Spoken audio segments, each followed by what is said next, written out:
Hello and welcome to this episode of Wheel Tapping Sidings. Sidings are going to be little quick hits that are going to help you learn and understand 18xx. So in this episode, we're going to discuss private auctions.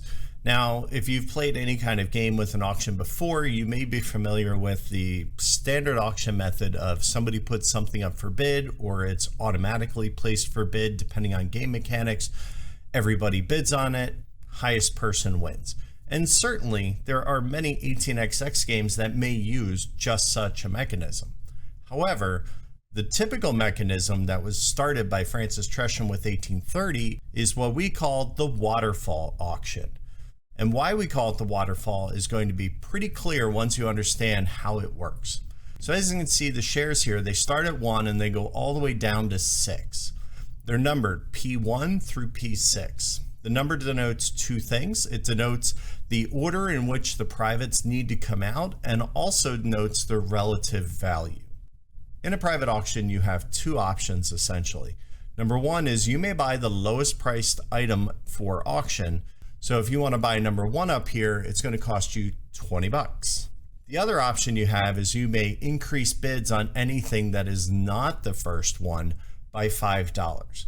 That also means if you're looking down here at number 2, whose price is $40, that means the opening bid must be $5 greater than what its current value is, or bid. So that would be starting at $45.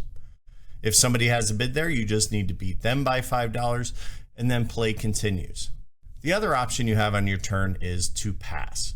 Now there are rules as to what happens when all the players pass. Sometimes all the auctions are done, they close. Sometimes they get auctioned off. Sometimes there's an operating round. So depending on the game you play will depend on how that's going to play out.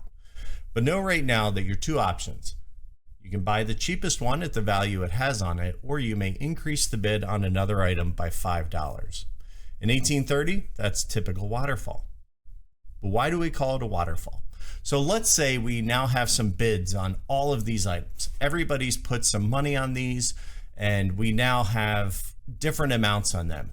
So now when you buy number 1 for $20, it's going to do what's called a waterfall. And what that means is that you buy that for that price and then we start to evaluate the next lowest one. If there are bids on it, if there's just one, that person takes that. If there's more than one bid on it, there's an auction immediately for that item between all the players involved. So then once that's complete, we then look at the next item and so forth. But when we come down here to number 5, you see that there's no bids on it yet. So then we stop doing that and then play continues around in a normal fashion. So your turn is done, now progresses to the next player and then they will go. So that's a waterfall auction. And like I said, you continually do that until everybody passes and then refer to the rule book for the game you're playing. So there are a couple ways games handle this.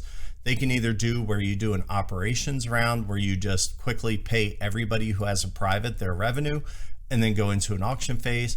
Or the other thing that can happen is all the value on all the individual items can drop by a few dollars determined by the game, and then you do another auction phase. So it all depends on the game you're playing exactly how it's going to end.